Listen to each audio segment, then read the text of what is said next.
Essa semana é uma semana muito especial para a gente aqui na OpenX, porque é a semana que a gente completa 25 anos de existência. Então, o motivo desse vídeo é a gente contar um pouco da nossa trajetória, da trajetória do Renato Ornelas, fundador e CTO da OpenX, e um pouco da história da OpenX. Eu sempre fui aficionado por computador, tecnologia, etc. E lembro lá em 1994, quando se começou a falar de internet aqui no Brasil, antes ainda do início da internet comercial.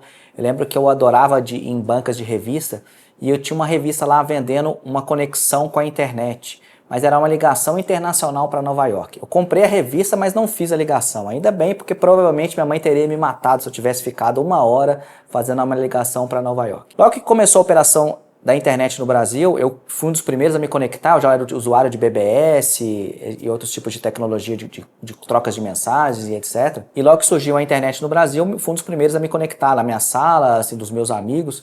E foi até uma coisa que vários dos pais dos meus amigos que interessados em poder se conectar também, dar aquele privilégio de se conectar à internet para os filhos, né, pediam para que eu construísse os computadores para eles e ajudasse eles a contratar um provedor de acesso. Naquela época ainda era internet discada, para que eles pudessem também se conectar à internet. Eu encontrei um provedor lá em Belo Horizonte, que é a minha cidade natal, e eu indiquei tantas pessoas para eles lá que um belo dia que eu fui pagar a mensalidade, eles falaram: cara, a gente já viu que você indicou para várias pessoas, você saca bastante desse negócio de internet, que tal você vir trabalhar aqui com a gente como instalador? Nessa época eu ainda estava no terceiro ano do colegial, e eu falei: bom, acho que vai ser legal, e bora lá, vamos ver o que dá. Então eu comecei a trabalhar como instalador de internet discada. Aposto que vocês não conhecem ninguém que teve esse emprego na vida, instalador de internet discada. Eu fui um desses caras. Eu me lembro bem que nessa época eu estudava pela manhã e de tarde eu ia lá para o provedor e ficava fazendo as instalações. Nesse início ainda a gente era tudo baseado em disquete, ainda o Windows 95 era algo que ainda estava começando. Então, para poder fazer a instalação em computadores mais antigos, a gente usava um discador, que chamava Trumpet WinSock, instalar um Netscape, que era um navegador, e aí veio o Windows 95 e transformou minha vida em algo muito mais fácil, porque o Windows 95 já tinha um discador e tinha um kit de personalização do Internet Explorer que facilitava muito a minha vida. Eu chegava lá, fazia os disquetinhos, trocava o disquete no cliente, saía tudo, tomava um café, porque mineiro sempre toma um café, e aí saía com a internet funcionando e bora lá. Só que uma coisa que acontecia aqui, que tem muito a ver comigo, assim, que eu sou uma pessoa muito curiosa, muito querendo aprender cada vez mais. Então todo dia que não tinha instalação, eu ficava atrás lá do pessoal da operação e falava: cara, por que você deu esse comando? Por que o CD, porque na época ainda a gente usava um pouco de Microsoft DOS, então no DOS dá lá CD, barra e aquela barra ao contrário. No Unix é CD espaço barra e a barra ao contrário. Aí eu ficava perguntando por que tem um espaço, por que a barra é ao contrário. E aí o Túlio, que era meu chefe na época, falou: cara, que moleque chato, deixa eu criar um usuário para você aqui, somente leitura, você vai entrar aqui nesse diretório, vai dar esse comando, vai ver todos os comandos que existem no Unix, e aí você vai aprender a mexer com o Unix, vai aprender cada comando, e aquilo me fascinou, porque eu sempre gostei muito de aprender e de fuçar em computadores. Mais ou menos nessa época eu tive o primeiro contato com Linux, que era um sistema revolucionário, porque até então nesse provedor que eu trabalhava, usava SCO Unix, que era licença proprietária, era muito caro, etc. E o Linux começou a dar acesso a tecnologias, a esse tipo de plataforma Unix, só que de uma maneira muito barata e muito mais fácil. Rodava em computadores muito mais simples. Então, eu fui responsável por começar a implementar algumas coisas em Linux dentro desse provedor. Então, rapidamente eu deixei de ser o cara que era o instalador de internet discada e virei um administrador de sistemas. Também mexi um pouco com fazer páginas e etc. Fiquei nesse provedor ali de 1997 até que em 2000 ele foi comprado por um provedor maior que chamava Pro Internet do Brasil. Quem acha que essa questão de comprar provedores é algo novo no nosso mercado? Não, desde sempre existe consolidação. Essa Pro Internet ela foi comprando vários provedores na região metropolitana de BH, fazendo um grande conglomerado de provedores ali naquela época. E eu lembro que era bem legal, porque o prédio onde que a Prover ficava, a gente ocupava só um pedaço do andar, a gente dividia na verdade um andar com outro provedor, e esse provedor foi comprado por um provedor maior, e aí a gente ficou só ocupando lá um terço do andar sem nada. E quando a Pro Internet comprou, eles resolveram ir lá para ocupar o resto desse andar, e pra gente foi chocante, assim, um dia que chegou o pessoal do suporte lá da Pro Internet, você foi chegando aquele mundo de gente, e na Prover era muito enxuta a operação, porque a gente tinha operação em BH e a gente cuidava também de outras operações da Prover que operavam no sistema de franquias em outras cidades de Minas. E foi muito chocante a gente perceber que a gente sabia tecnicamente muito o que a gente estava fazendo, tanto é que Comercialmente foi como se a ProInternet tivesse comprado a Prover, mas tecnicamente foi como se a Prover tivesse comprado a ProInternet, porque a gente foi pegando as tecnologias que a gente usava na Prover e foi replicando, porque a gente era muito mais enxuto, muito mais eficiente. Eu fiquei na ProInternet mais ou menos mais uns 6 meses, e aí eu resolvi sair para poder, que eu tinha a oportunidade de dar cursos Linux, fazer outros trabalhos, fazer alguns trabalhos freelance, e resolvi sair da OpenX.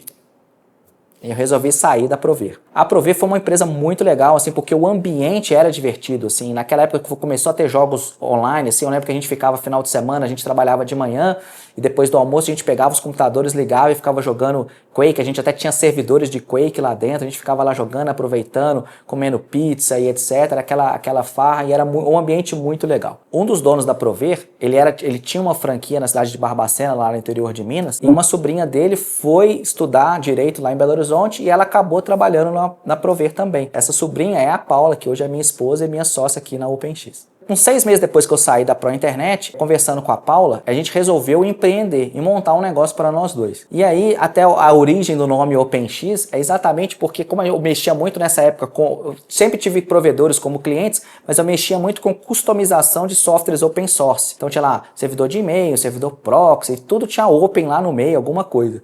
E eu ficava tentando pensar algum nome que tivesse open para poder ter um nome legal para a empresa que a gente estava criando. Eu não conseguia pensar nenhum nome que fosse realmente legal. E a Paula um dia estava de saco cheio de ficar dando umas ideias esdrúxulas. Chegou e falou, põe OpenX, porque X é qualquer coisa, vai valer para qualquer coisa. Eu falei, é isso.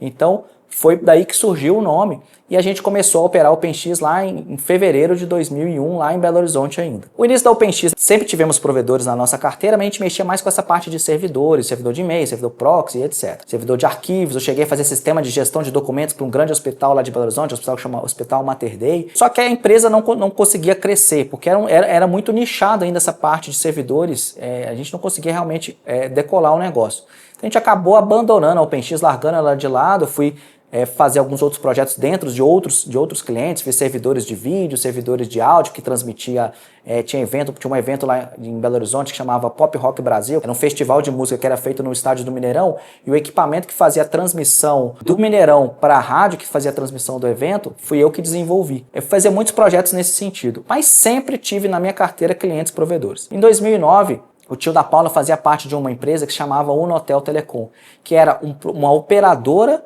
criada por provedores para atender provedores. Porque naquela época eles estavam com uma necessidade de alguém para cuidar da rede IP deles.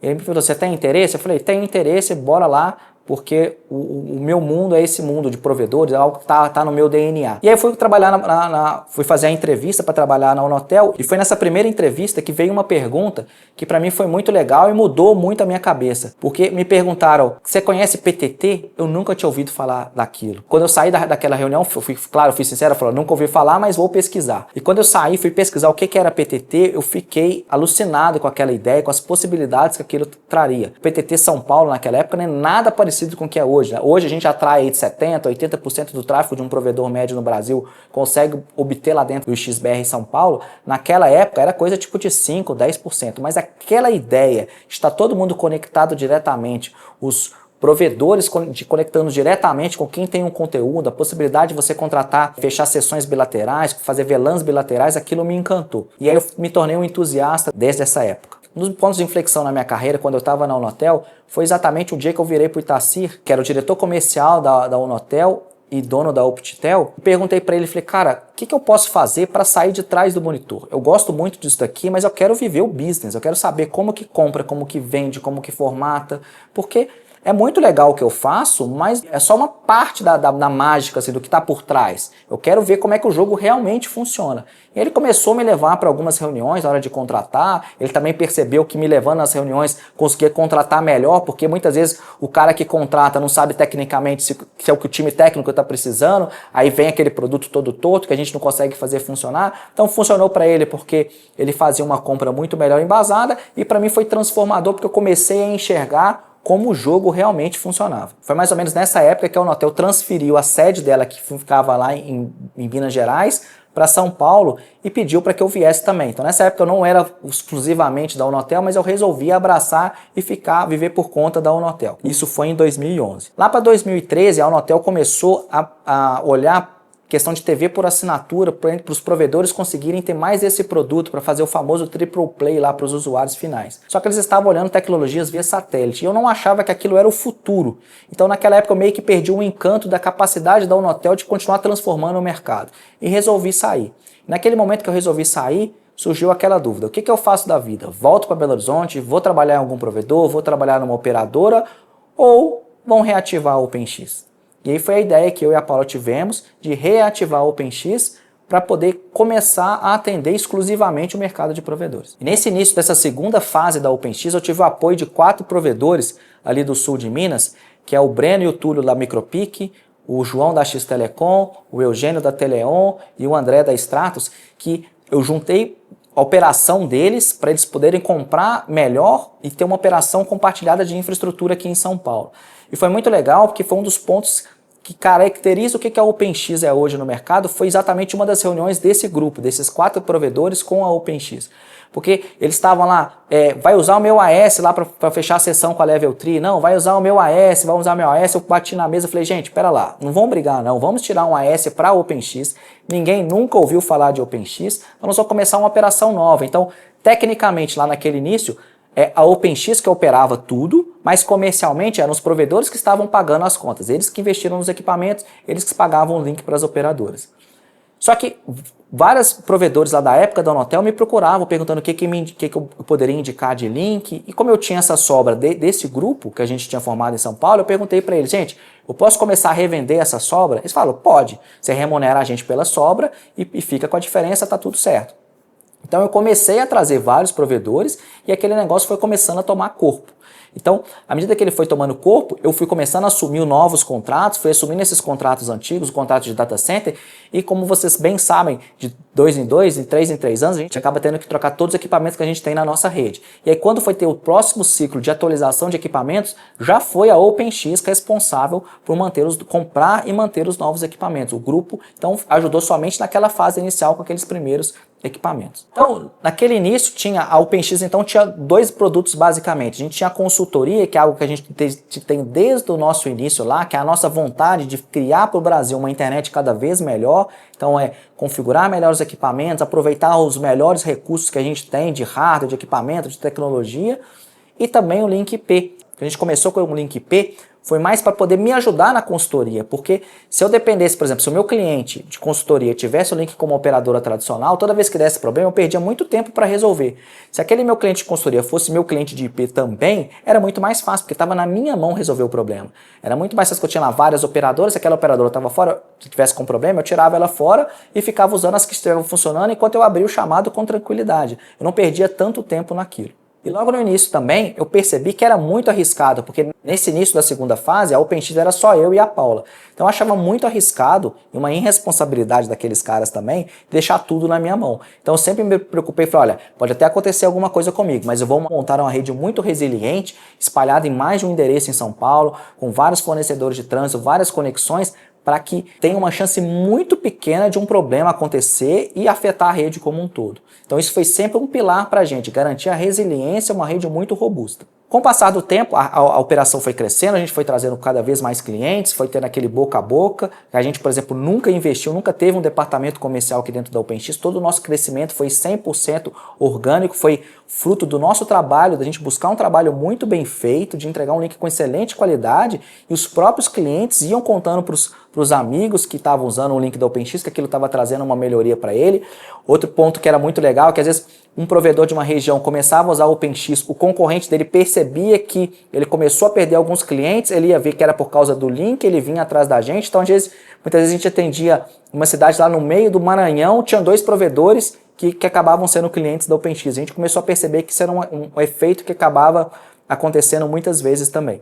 Então fomos crescendo a nossa operação. Em 2017 a gente começou a contratar mais gente, trazer gente para ampliar o time, para que a gente pudesse ter essa tranquilidade, não só de ter uma rede robusta, mas de ter uma equipe robusta, porque eu também percebi que era muita responsabilidade dos caras deixar tudo na mão de uma pessoa só, e eu não queria ser responsável por ter um problema e afetar os meus clientes. Como eu lidando com o OpenX IP, eu via isso acontecer com alguns consultores. Então a gente começou a contratar gente, crescer a nossa equipe lá em 2017.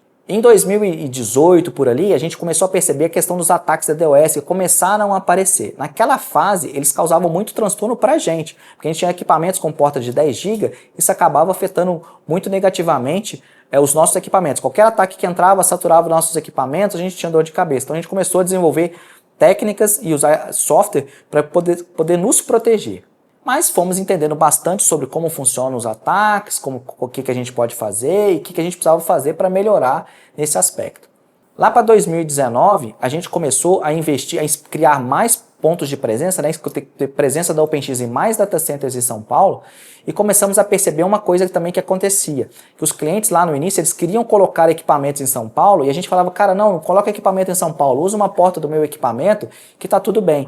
Só que eu percebi que era melhor para o cliente que ele pudesse colocar o equipamento. Então a gente falou, gente, a gente está presente em vários data centers, vamos dar essa oportunidade para os nossos clientes de colocar os equipamentos dentro da nossa estrutura. Nos ajuda com essa conta da infraestrutura que a gente tem para pagar. É legal para o provedor, porque ele não tem que aprender a lidar com a Equinix, com a Ascent, com a Sirion, nessa parte de infraestrutura. Né? E é bom para esse pessoal da infraestrutura também, dos data centers, porque eles não têm que lidar com centenas de clientes, eles lidam com a OpenX, e a OpenX acaba fazendo todo esse meio de campo. Então acaba sendo um negócio que é bom para todo mundo. Então foi algo que a gente cresceu também desde 2019 para frente. Por meados de 2018, 2019, a gente desenhou o que era a rede ideal, o que é a rede que a gente imaginava que a gente gostaria de ter.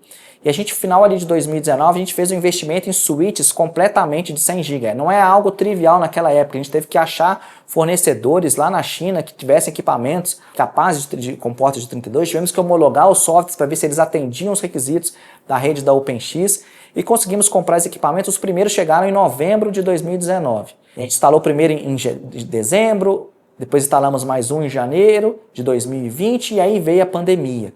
E aí quando veio a pandemia, a nossa rede estava pronta, porque a gente estava com uma capacidade muito grande, muito fácil da gente poder crescer. Então foi realmente um divisor de águas para a gente, porque a gente estava realmente preparado para aquele momento em que a humanidade ficou toda trancada dentro de casa, o trabalho ficou remoto, o estudo ficou remoto, a comida ficou remoto, o mercado ficou remoto, a diversão ficou remota. Quem não lembra das lives lá dos sertanejos que batiam recordes e recordes de audiência?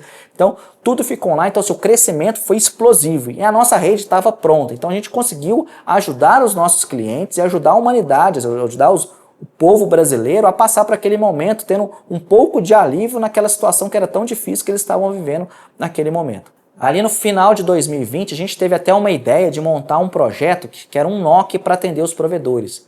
Então a gente acabou contratando mais gente, só que a gente percebeu que os provedores não estavam preparados ainda para aquele produto, porque eles achavam que NOC era aquele time que ele tinha lá dentro, eles não estavam dispostos a pagar por aquilo, então foi um projeto que não deu certo. Só que a gente aproveitou toda aquela equipe que a gente tinha contratado para o NOC e resolveu treinar e trazer eles, incorporar eles para dentro da OpenX. Então a gente começou o ano ali com uma equipe de 6 pessoas, terminou 2020 com uma equipe de 12 pessoas. Só que, como estava todo mundo ali no home office, nosso escritório era um escritório bem pequenininho, a gente até fez um post no Instagram que tem algumas fotos aí do início da OpenX aqui em São Paulo, e o nosso escritório era bem pequenininho, era coisa tipo uns 35, 40 metros quadrados. Então quando a gente contratou esse tanto de gente e foi voltar para o escritório, a gente falou, opa, não vai caber todo mundo. Então a gente fomos procurar salas para comprar, conseguimos achar salas aqui no mesmo prédio e por muita sorte a gente conseguiu comprar 2 salas bem na frente de onde que era a sala original da OpenX aqui em São Paulo. Então a gente reformou essa sala, que é o nosso escritório atual,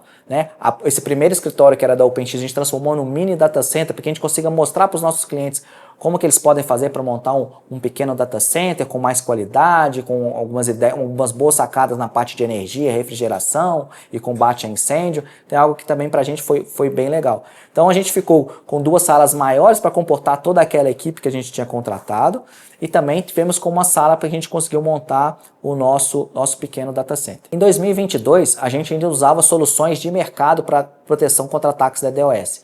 E começou a ter uma nova tendência de ataques, que eram ataques muito rapidinhos. A gente começou a desenvolver uma solução, só que o cara que estava fazendo os ataques naquela época estava pedindo Pix e rapidamente ele foi preso. Então, aquela tecnologia que a gente estava desenvolvendo, a gente acabou esquecendo ela para trás e deixa ela quieta lá, os ataques acabaram, tivemos meses de calmaria. Porém, veio em janeiro de 2023 e esses ataques voltaram com força total. Só que os primeiros alarmes que chegaram para a gente recebia os alarmes da nossa gerência, e olhar para o lado do cliente não estava absolutamente, o gráfico dele estava absolutamente normal. A gente ficou sem entender o que estava acontecendo, até que a gente lembrou que aquele desenvolvimento que a gente tinha começado no ano de 2022, a gente tinha esquecido de desconfigurar e ele estava funcionando. Então pensamos, opa, achamos alguma coisa aqui. E a gente começou a investir massivamente no desenvolvimento dessa nossa tecnologia própria, que a gente chama de OpenX Active Guard, que é uma solução criada aqui dentro da OpenX para combater os ataques de DDoS de uma maneira muito mais eficaz do que a gente vê no mercado. É uma ferramenta que a gente consegue desenvolver novas vacinas para novos vetores de ataque de uma maneira muito rápida e eficaz, tendo poucos efeitos colaterais. É algo que foi muito diferente do que o mercado está acostumado a fazer e até hoje a gente tem uma grande vantagem competitiva porque a gente não conhece outras ferramentas que conseguem operar com a velocidade e a escala que o OpenX Active Guard opera hoje. Durante as obras do data center, as máquinas de ar-condicionado que a gente comprou eram muito grandes e elas não cabiam nem lá na obra, nem na sala da OpenX. Então a gente conseguiu pegar a sala que ficava entre essas duas salas para poder armazenar as máquinas do ar-condicionado durante a obra. Quando acabou a obra, a gente falou, e agora? O que a gente vai fazer com essa sala? E aí surgiu a ideia de a gente transformar essa sala num estúdio, que é onde a gente está gravando esse vídeo aqui agora. Transformar essa sala num mini estúdio, que a gente consegue usar para gravar os vídeos, consegue usar para fazer treinamentos, e a gente criou esse canal porque a gente via a necessidade de compartilhar um pouco da trajetória, um pouco do nosso conhecimento, porque uma das coisas que eu percebi refletindo muito depois foi que eu era uma pessoa que eu consumia bastante conteúdo, eu lia bastante, eu sabia bastante coisa, tinha desenvolvido bastante tecnologia, mas eu não devolvia tudo aquilo que era possível para a comunidade. Então, esse canal aqui no YouTube é uma forma de eu agradecer a comunidade, agradecer a internet por tudo que ela fez por mim, porque tudo que ela me deu até hoje, e principalmente retribuir para se trazer um pouco do conhecimento que eu adquiri lendo livros, vendo vídeos, lendo artigos, consolidar e trazer esse conhecimento para você trocar ideia, que eu acho que é isso que é a internet. A internet é a maior invenção da humanidade, é algo que permite que pessoas de qualquer lugar do mundo consigam interagir, achar interesses em comum, trocar ideia, ter uma série de clientes. Quando a gente monta stand na Abrint, por exemplo, pra gente é um enorme prazer, porque tem uma porrada de cliente que eu nunca tinha visto pessoalmente. Então, assim, quando a gente ia na Abrint como um congressista normal, era difícil de esbarrar com os clientes lá. Então, a gente teve a ideia de montar um stand a primeira vez, foi isso, pra gente conseguir ver os nossos clientes, para eles verem que a gente é de carne e osso. E um dos produtos que a gente tem na OpenX hoje, que a gente chama de imersão OpenX, é exatamente pra gente trazer os técnicos dos nossos clientes para cá, para eles viverem, eles conhecerem a gente, porque apesar da internet ser essa ferramenta formidável, eu odeio que eu falo formidável, apesar da internet ser essa ferramenta incrível, nada supera o aperto de mão, o olho no olho, que é você realmente criar uma conexão real com as pessoas. Então, é para isso que a gente está aqui. Então, da próxima vez que você encontrar com a gente num evento, ou quiser participar de uma turma da imersão OpenX, entre em contato com a gente e vai ser um enorme prazer. Em 2025, teve um capítulo especial na história da OpenX, porque a gente resolveu dar um passo bem ousado. A gente montou uma operação em Miami, porque como a gente sempre teve esse foco muito grande na qualidade do que a gente entrega para os nossos clientes, então a gente foi atrás, qual que é a melhor operadora do mundo no momento?